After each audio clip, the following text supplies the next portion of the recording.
ایک صحابی دوڑتے ہوئے آئے, کہا کہ اللہ کے نبی, ایک بات سوچتا ہوں تو تڑپ جاتا ہوں. وہ کیا بات ہے؟ میں بیوی بچوں میں ہوتا ہوں, کبھی میرا ایمان کمزور ہو جاتا ہے اور مجھے تڑپ لائق ہوتی ہے تو میں دوڑتے ہوئے میری پریشانی کو دور کرنے کے لیے آپ کی مجلس میں آ کے بیٹھتا ہوں تو مجھے سکون ملتا ہے.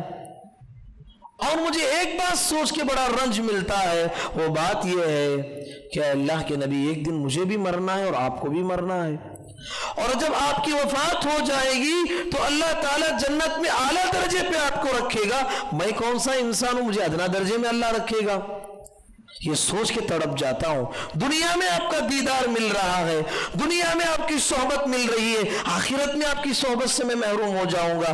اللہ تعالیٰ نے آیت نازل فرمائی, وَمَن يُطِعِ اللَّهَ وَالرَّسُولَ فَأُولَٰئِكَ مَعَ الَّذِينَ أَنْعَمَ اللَّهُ عَلَيْهِمْ مِنَ النَّبِيِّينَ وَالصِّدِّيقِينَ وَالشُّهَدَاءِ وَالصَّالِحِينَ. کہا کہ پیغمبر آپ کہہ دیجئے, جو آدمی آپ کی اتباع کرے گا, اللہ اور اس کے رسول کی باتوں کو مان کی زندگی گزارے گا, قیامت کے دن اللہ انہیں پیغمبروں کے ساتھ رکھے گا, شہداء کے ساتھ رکھے گا, صالحین کے ساتھ رکھے گا, نیک لوگوں کے ساتھ اللہ تبارک و تعالیٰ اسے رکھنے والا ہے. تو کیا بات معلوم ہوئی؟ پیارے نبی صلی اللہ علیہ وسلم کی اتباع اگر ہم کریں گے تو نبی کریم صلی اللہ علیہ وسلم کی صحبت ہمیں جنت میں ملنے والی ہے. صحابہ کی زندگیوں کو پڑھو, صحابہ نبی کریم صلی اللہ علیہ وسلم کی کیسے اتباع کرتے تھے, اور نبی کریم صلی اللہ علیہ وسلم کی زندگی کو اسوہ کاملہ سمجھتے تھے اور کامل اتباع کرتے تھے. ہماری طرح ناقص اتباع نہیں کیا کرتے تھے. یہودیوں اور عیسائیوں کے بارے میں قرآن کہتا ہے اَفَتُؤْمِنُونَ بِبَعْضِ الْكِتَابِ وَتَكْفُرُونَ بِبَعْضِ.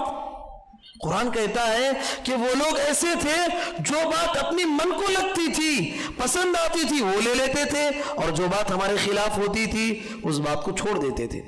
قرآن نے کہا کہ بدترین کردار ہے, یہ بدترین کردار ہے جو بات مجھے پسند آئے دین میں سے میں لوں, اور مجھے جو پسند نہیں آئے اس کو چھوڑ دوں. یہ اچھی بات نہیں. یا ایھا الذین آمنوا ادخلوا فی السلم کافہ. قرآن کہتا ہے کہ لوگوں اسلام میں اور دین میں پورے کے پورے داخل ہو جاؤ, آدھے داخل نہیں ہونا ہے, پورے کے پورے اسلام میں داخل ہونا ہے. صحابہ کی زندگیوں کو پڑھو, کیسے صحابہ اکرام رضوان اللہ علیہ مجمعین پیارے نبی صلی اللہ علیہ وسلم کی اتباع کرتے تھے. اور چند نمونے آپ کے سامنے میں رکھوں گا اس نیت سے کہ آپ کی زندگی میں بھی نبی کریم صلی اللہ علیہ وسلم کی اتباع کا جذبہ پیدا ہونا چاہیے, نہ صرف جذبہ بلکہ اطاعت و فرما برداری میں ہمیں آگے آنا چاہیے. دیکھیے نبی کریم صلی اللہ علیہ وسلم نماز پڑھا رہے ہیں, نماز پڑھا رہے ہیں, چپل پہن کے نماز پڑھا رہے ہیں, اور صحابہ بھی چپل پہن کے نماز پڑھ رہے ہیں. مسئلہ یہی ہے, پیارے نبی صلی اللہ علیہ وسلم نے کہا کہ یہودیوں کو چپل پہن کے نماز پڑھنا پسند نہیں ہے, تم لوگ چپل پہن کے نماز پڑھو. جائز ہے, پڑھ سکتے ہیں. کہاں؟ جہاں موقع ملے. جس طریقے سے جہاں فرش مسجد میں نہیں بچھا ہوا ہے, مٹی کی فرش بچھا ہوا ہے, جہاں پر گنجائش ہے کہ ہم چپل لے کے جا سکتے ہیں وہاں پر جا سکتے ہیں. جہاں مسجد میں قالین بچھی ہوئی ہو اور اچھی طریقے سے لوگ صفائی کا خیال کرتے ہو وہاں پر نہیں جانا چاہیے, لیکن اجازت ہے. تو نبی کریم صلی اللہ علیہ وسلم چپل پہن کے نماز پڑھ رہے ہیں, اور صحابہ بھی چپل پہن کے نماز پڑھ رہے ہیں. اور درمیان نماز نبی کریم صلی اللہ علیہ وسلم نے چپل کو اتار کے جو ہے ایک کنارے پر رکھ دیا, اور صحابہ نے دیکھا کہ نماز میں پیارے نبی صلی اللہ علیہ وسلم چپل کو نکال رہے ہیں اور بازو میں رکھ رہے ہیں. پورے صحابہ چپل نکال دیے اور بازو میں رکھ دیے. نماز کے ختم ہونے کے بعد پیارے نبی صلی اللہ علیہ وسلم نے کہا تمہیں کس نے منع کیا ہے چپل نکالنے سے؟ تم نماز کی حالت میں چپل کیوں نکالے ہو؟ صحابہ نے کہا اللہ کے نبی ہم نے دیکھا کہ نماز میں آپ چپل نکال رہے ہیں, ہم بھی چپل کو نکال دیے. پیارے نبی صلی اللہ علیہ وسلم نے کہا صحابہ اصل بات یہ ہے کہ میں جو چپل پہنا ہوا تھا میرے چپل میں گندگی لگی ہوئی تھی. جبرائیل علیہ السلام آئے, جبرائیل علیہ السلام آ کے مجھے بذریعہ وحی بتایا کہ محمد آپ نماز کی حالت میں ہیں اور ایسا چپل پہنے ہوئے ہیں جسے گندگی لگی ہوئی ہے, چپل کو نکال دیجئے. تو میں اس چپل کو اس لیے نکالا کہ اسے گندگی لگی ہوئی تھی, اور تمہیں کس نے منع کیا؟ صحابہ نے کہا اللہ کے نبی آپ کی اتباع اور آپ کی اتباع کرنے کا ہمارے دل میں اتنا جذبہ ہے کہ آپ نے نکالا، بس ہمیں کوئی بات نہیں معلوم، ہم نے نکال دیا. تو اس سے کیا بات معلوم ہوتی ہے؟ اس سے اہم بات یہ بات معلوم ہوتی ہے صحابہ کے اندر جذب اتباع کیسا تھا. وہ نہیں سوچا کہ نماز کی بعد ہم نکال لیں گے، نہیں، اسی وقت میں پیارے نبی صلی اللہ علیہ وسلم کے صحابہ نے اتباع کا وہ جذبہ اور نمونہ ہمارے سامنے پیش کیا. اس واقعے سے ایک عقیدے کی بات یہ بھی معلوم ہوتی ہے. بعض لوگ نادان لوگ کہتے ہیں پیارے نبی صلی اللہ علیہ وسلم عالم الغیب تھے. عالم الغیب تھے تو چپل میں گندگی لگی ہوئی تھی، پیارے نبی کو کیوں نہیں پتا ہوا؟ تو پیارے نبی صلی اللہ علیہ وسلم عالم الغیب نہیں تھے. اسی طریقے سے آپ دیکھیں گے صحابہ کرام رضوان اللہ علیہ مجمعین اللہ کے نبی صلی اللہ علیہ وسلم کی اتباع کیسے کرتے تھے، کیسے اتباع کرتے تھے. سبحان اللہ. اپنے کھانے پینے کے ذوق کو بھی نبی کے کھانے پینے کے ذوق کے مطابق کر دیا. حالانکہ ضروری نہیں اسلام میں جو چیز نبی کو کھانے میں پسند ہو آپ بھی وہی کھائیں، یہ اسلام میں ضروری نہیں ہے. لیکن صحابہ اکرام کا اتباع جذبہ ایسا تھا کہ پیارے نبی صلی اللہ علیہ وسلم کی جو چیز پسند تھی کھانے کی وہی چیز کو اپنی محبوب بنا لیا. انس بن مالک رضی اللہ عنہ کہتے ہیں کہ میں بیٹھا ہوا تھا دسترخوان پہ، پیارے نبی صلی اللہ علیہ وسلم بیٹھے ہوئے تھے. کھانے میں پیارے نبی صلی اللہ علیہ وسلم جو سالن کھا رہے تھے اس میں کدو تھا. پیارے نبی صلی اللہ علیہ وسلم کدو کو ڈھونڈ ڈھونڈ کے کھا رہے ہیں. انس بن مالک رضی اللہ عنہ کہتے ہیں اس دن کے بعد سے کدو کی محبت میرے دل میں بیٹھ گئی.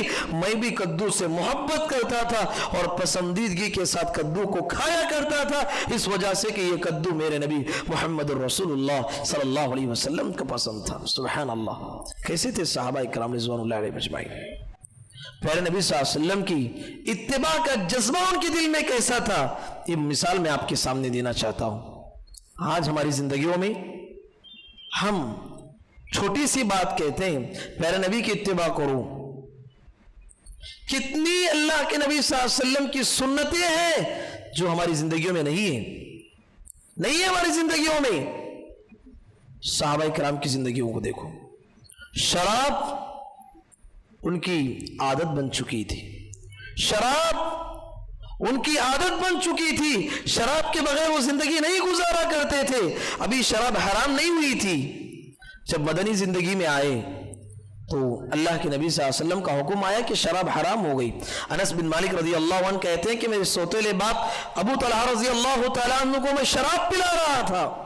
جب یہ حکم آیا الا ان القمر حرمت، کہا کہ یہ شراب جو ہے حرام کر دی گئی، اس وقت میں جو پیالہ پی رہے تھے ابو طلحہ وہیں پر روک دیا.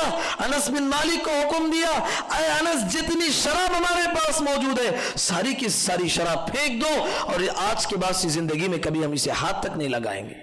اور مدنی زندگی میں آپ پڑھیے اس دن شراب ایسی بہا دی گئی جیسے بارش کے دنوں میں پانی نالیوں میں بہتا ہے، اس طریقے سے شراب کو اٹھا کے رکھا گیا تھا. ساری شراب بہا دی گئی اس حکم پر کہ پیارے نبی صلی اللہ علیہ وسلم نے ہمیں یہ حکم دیا. کہاں ہیں ہم لوگ؟ پیارے نبی کا ایک حکم آئے، ہماری اندر بری عادتیں تھی، خراب عادتیں تھی، ہم شراب نوشی کے عادی تھے، بیڑی سگریٹ کے عادی تھے. پیارے نبی کا حکم آ گیا ہر نشہ آور چیز حرام ہے. کیا ہم عمل کرتے ہیں؟ عمل کرنا چاہیے، یہ جذبہ ہمارے اندر آنا چاہیے. پیارے نبی کی حدیث آ گئی، اپنی زندگی میں اصلاح ہو جانا چاہیے. نبی کریم صلی اللہ علیہ وسلم کے صحابہ کی خصوصیت یہ تھی پیارے نبی صلی اللہ علیہ وسلم کو اسوہ کاملہ سمجھ کے زندگی گزارا کرتے تھے. نماز کی حالت میں نماز مدینے میں پہنچے ہیں چند مہینوں کے لیے، قبلہ جو ہے بیت المقدس کی طرف تھا، بیت المقدس کی طرف منہ کر کے نماز پڑھ رہے تھے. نماز کی حالت میں صحابہ تھے، پیارے نبی نے حکم بھیجا کہ اللہ تعالیٰ کی جانب سے حکم آیا ہے کہ اب قبلہ تبدیل ہو گیا ہے، کعبۃ اللہ کی طرف رخ کر کے نماز پڑھنی ہے. صحابہ اکرام نے یہ نہیں سوچا نماز پڑھ کے اس کے بعد کی نماز سے ہم اتباع کریں گے، نہیں، اسی وقت میں صحابہ نماز کی حالت میں اسی وقت میں پیارے نبی کا حکم سنا، نماز کی حالت میں اپنے قبلے کو بدل لیا، بیت المقدس کی طرف سے کعبۃ اللہ کی طرف کر لیا. تو یہ صحابہ اکرام کا جذب اتباع ہے جو ہماری زندگیوں میں ناپید ہے. نبی کریم صلی اللہ علیہ وسلم کے صحابہ جس طرح اتباع کیے اس طرح ہماری زندگی میں اتباع آنا چاہیے اور ہونا چاہیے. نبی کریم صلی اللہ علیہ وسلم کے صحابہ نبی صلی اللہ علیہ وسلم کی اتباع کیسے کرتے تھے؟ ان واقعات سے ہمیں بات معلوم ہوتی ہے. اللہ تبارک و تعالیٰ نے خود پیارے نبی صلی اللہ علیہ وسلم کی اتباع کا حکم دیا، اور ایسی اتباع کہ سبحان اللہ ایک غیر تک کہنے پہ مجبور ہو گیا. یہودی سلمان فارسی رضی اللہ عنہ جا رہے تھے، کہنے لگا تمہارے نبی کیسے نبی ہیں؟ تمہارے نبی تو کیسے نبی ہیں جو تمہیں پیشاب اور پاخنے کا طریقہ بھی سکھاتے ہیں. سبحان اللہ. سلمان فارسی رضی اللہ تعالی عنہ بڑے سر اٹھا کے کہا،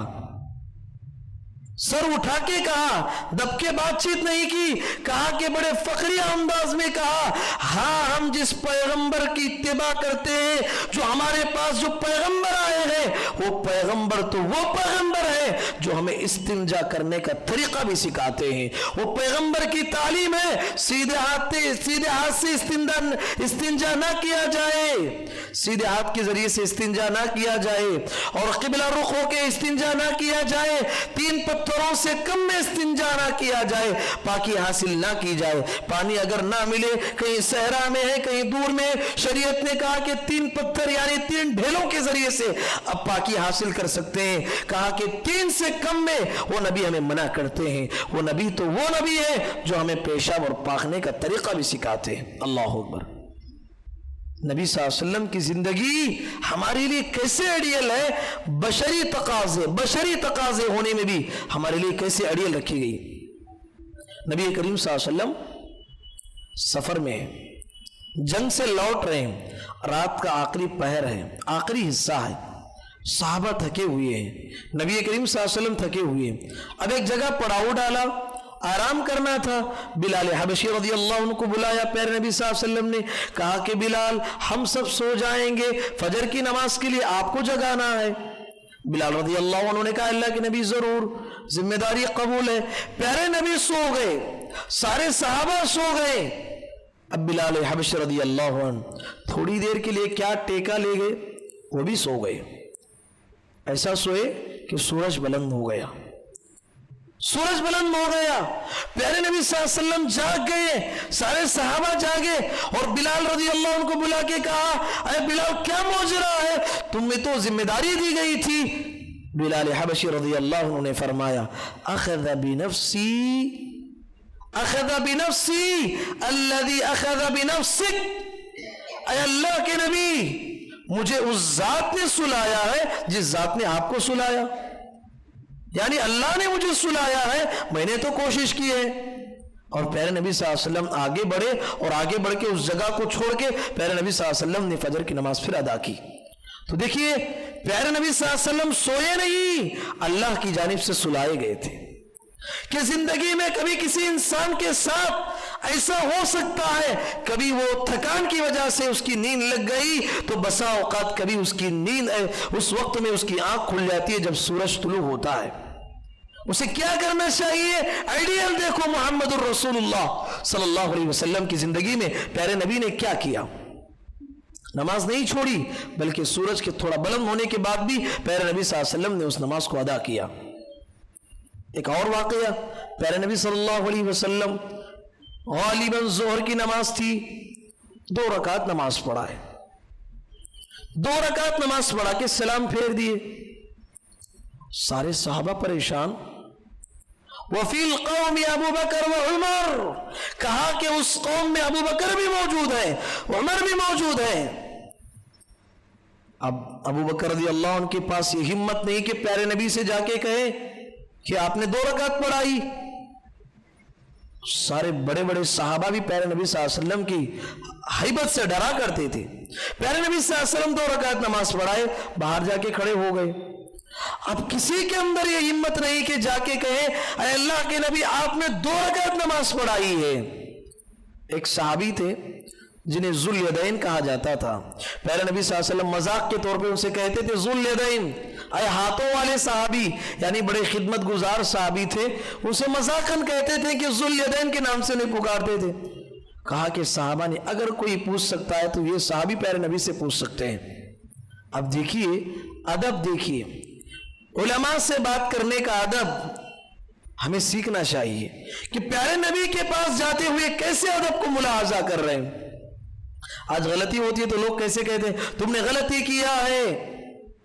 یہاں ادب دیکھیے، یہ صحابی گئے پیارے نبی صلی اللہ علیہ وسلم کے پاس جا کے کہا یا رسول اللہ اقصرت الصلاۃ ام نسیت، اے اللہ کے نبی کیا ظہر کی نماز 2 رکعت کر دی گئی ہے یا آپ بھولے ہیں؟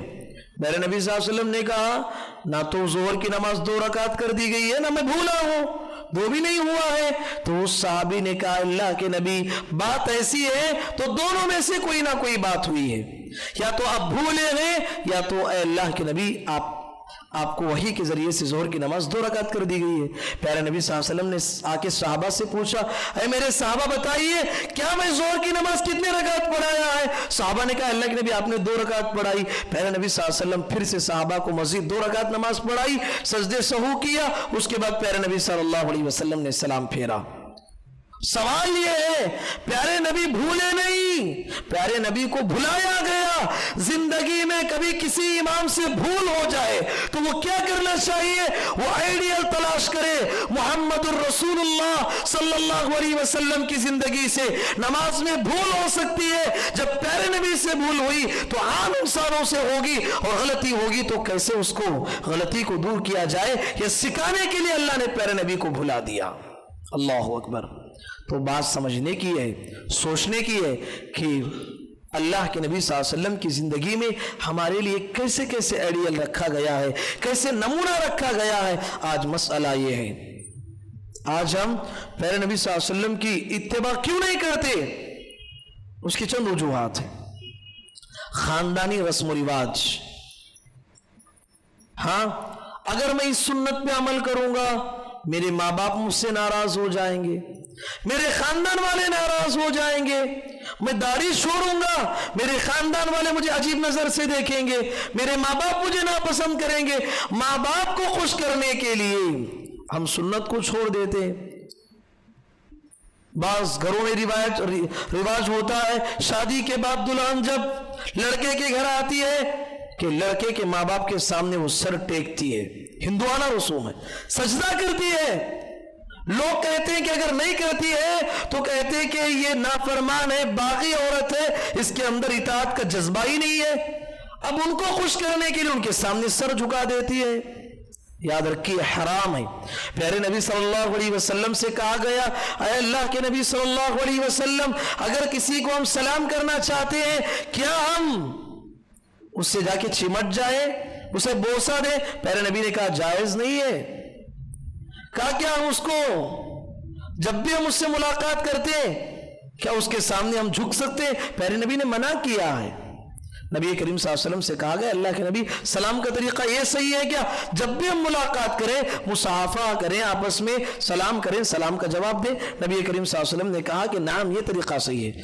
یعنی سلام کے وقت میں بھی آپ کسی کے سامنے جھکتے ہیں، شریعت نے کہا یہ جھکنا بھی جائز نہیں ہے۔ جھکنا صرف اللہ کی ذات کے سامنے، کھڑے ہونا اللہ کے لیے، کائنات میں کسی کے لیے کھڑے ہونے کی اجازت نہیں ہے۔ تو بات سمجھنے کی ہے۔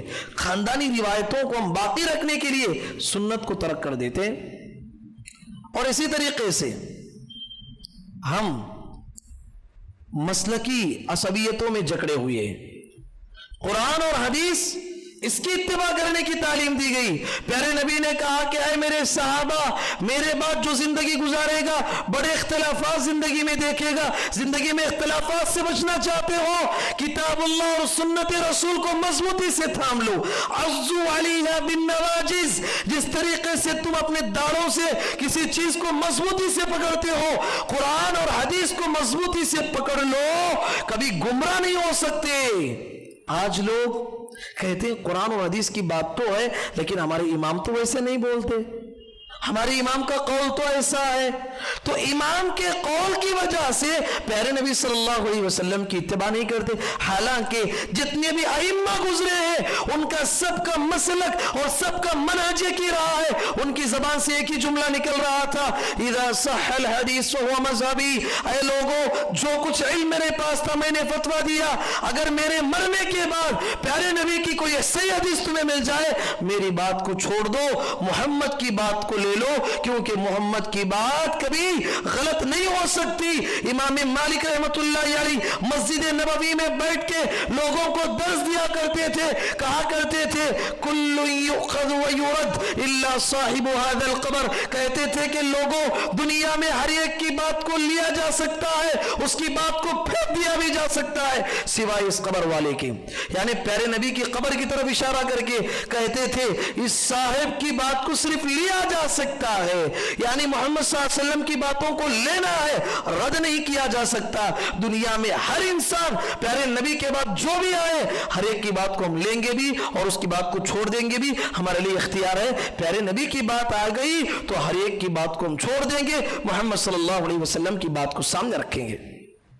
ایک تو خاندانی روایتوں کی وجہ سے ہم اتباع نہیں کرتے، یا مسلکی عصبیتوں کی وجہ سے اتباع نہیں کرتے، اور اہم بات اور آخری بات یہ ہے کہ ہم اللہ کے نبی صلی اللہ علیہ وسلم کی اتباع اس لیے بھی نہیں کرتے، ہماری نفسانی خواہشات،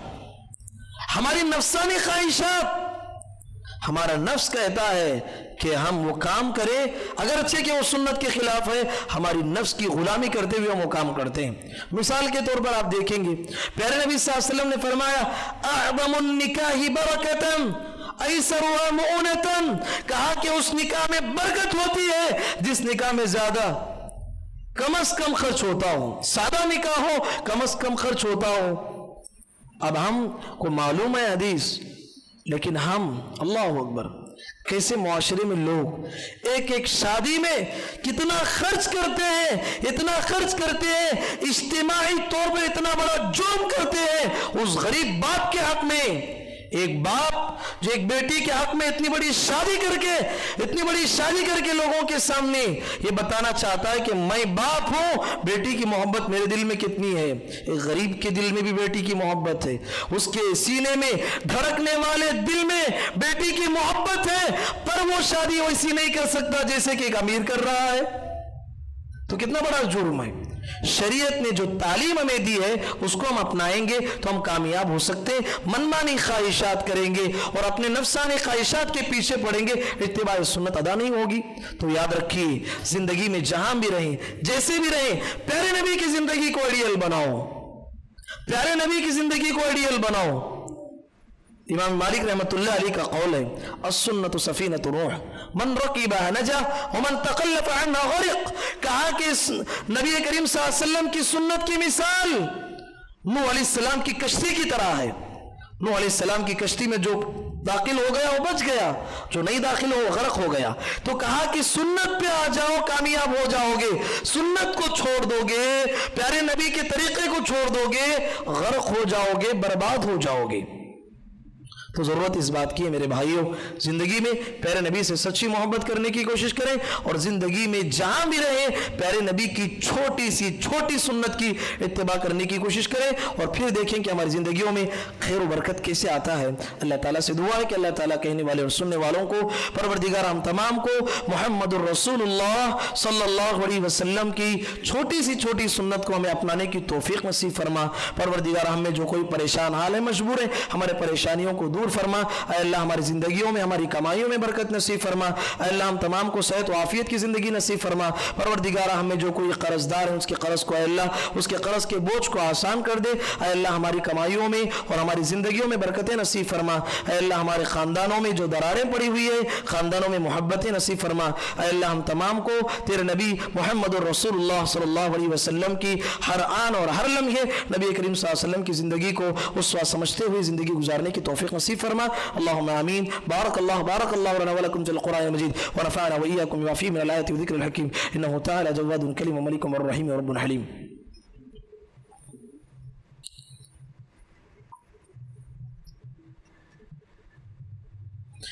إن الحمد لله نحمده ونستعينه ونستغفره ونؤمن به ونتوكل عليه ونعوذ بالله من شرور أنفسنا ومن سيئات أعمالنا من يهده الله فلا مضل له ومن يضلل فلا هادي له وأشهد أن لا إله إلا الله وحده لا شريك له وأشهد أن محمدا عبده ورسوله أما بعد فإن خير الحديث كتاب الله وخير الهدي هدي محمد صلى الله عليه وسلم وشر الأمور محدثاتها وكل محدثة بدعة وكل بدعة ضلالة وكل ضلالة في النار. أعوذ بالله من الشيطان الرجيم. بسم الله الرحمن الرحيم.